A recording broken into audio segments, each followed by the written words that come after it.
Welcome to the Creative Play and Podcast Network. Join us as we review our favorite RPGs, collectible card games, MMOs, video games, PC games, and bring up interesting topics and things that we'd like to share with everyone.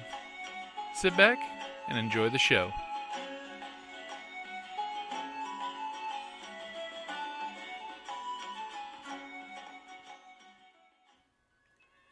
Hi, this is Kelly, aka Trixie from Ragnarok and Roll, assigned to Ragnarok Story, and Tilda Wimblewick from D&D Journey of the 5th Edition. First off, I would just like to say thank you to everyone for listening to our varied adventures, as well as for rating us on iTunes and RPGpodcast.com. If you haven't rated us yet, we would greatly appreciate it if you could. And if you're looking for more ways to support our efforts, we are now on Patreon, a great site where you can help us continue making more podcasts, as well as some special surprises for our patrons. If you can, please look us up at www.patreon.com/cppn. Every little bit helps. And again, thank you for listening.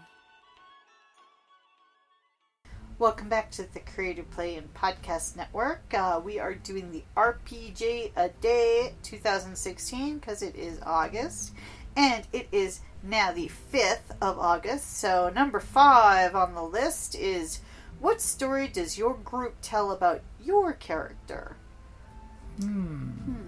Well, I guess one that I hear about, is the throat punching incident. The throat punch. The throat punch, yes. Sister Solace. Sister Solace all of a sudden just got tired of it, and completely to the surprise of the rest of the party, the cleric jumps up on the desk and throat punches the cult leader. That was a surprise. Throat punch has now become a common thing for the group to shout out. Light bulb, throat punch.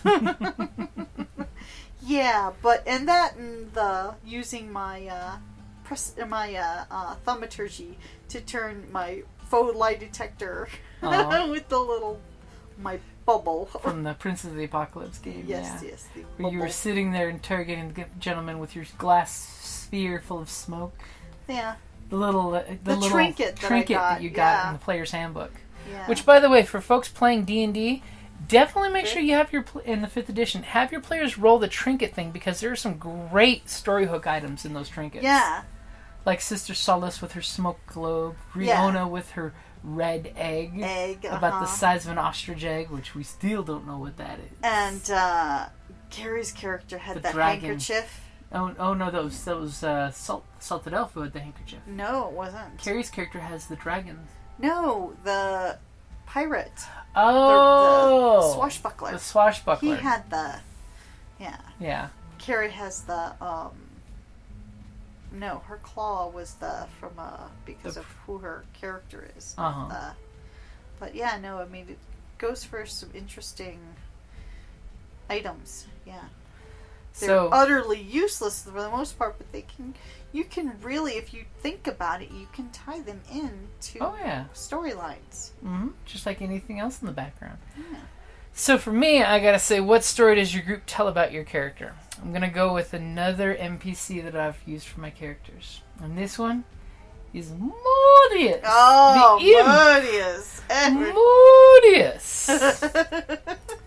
So, Modius is basically an NPC imp for the Lady Knights of Adventure.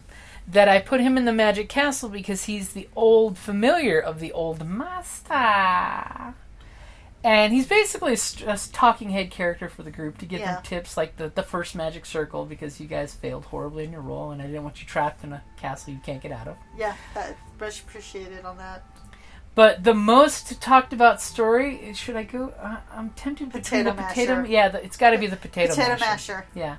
So all of a sudden, our lawful good paladin, air quotes. That's debatable. Lawful good. Love you, Brittany. Saw a chance where Modius was back into rat form, because imps can shapeshift into rats, and he was eating from a sack of potatoes. Well, she took this moment because as a paladin, she has divine sense, so the imp stinks of sulfur. He's evil, and she knows it. He is flat out evil. She took her shot to squish him with her hammer. Okay, the thing is, the reason why, it wasn't just... That wasn't the fact that, I mean, he is an evil character. Yes. The problem was... She gave her word not to attack Well, him. no. That was... It was the fact that it was a retaliation because he taught a lesson to her that, Yeah. practically killed her. Yeah. Originally, what Kelly's referring to is when they first met Modius, he taught her a lesson. And the lesson was not to trust anyone because he sat on her shoulder and then almost killed her in one shot. Yeah. With his little scorpion tail. Because level 1, to be fair. But the story that we talk about is the fact that she ended up chasing this little rat around with her two-handed hammer, swinging it, smashing potatoes and rat alike. Literally taking Modius down to 1 hit point before he could run away from her and go hide behind the cleric asking for protection. Begging not to be potato mashed.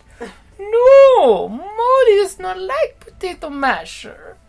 So the Modius and the potato masher is the most talked about story with our group because basically Modius can't come into a scene without the potato masher getting mentioned anymore. One of these days, her alignment's going to officially slip. Yep. And Modius is a dead duck.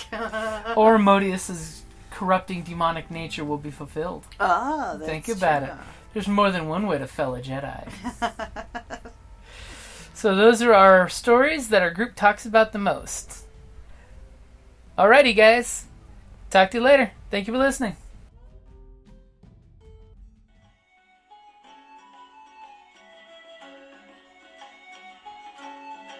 Thank you for listening to the Creative Play and Podcast Network. And feel free to enjoy our other shows, such as D&D Journey of the 5th Edition and Scion Ragnarok and Roll, a Scion hero to Ragnarok story. Thank you for listening.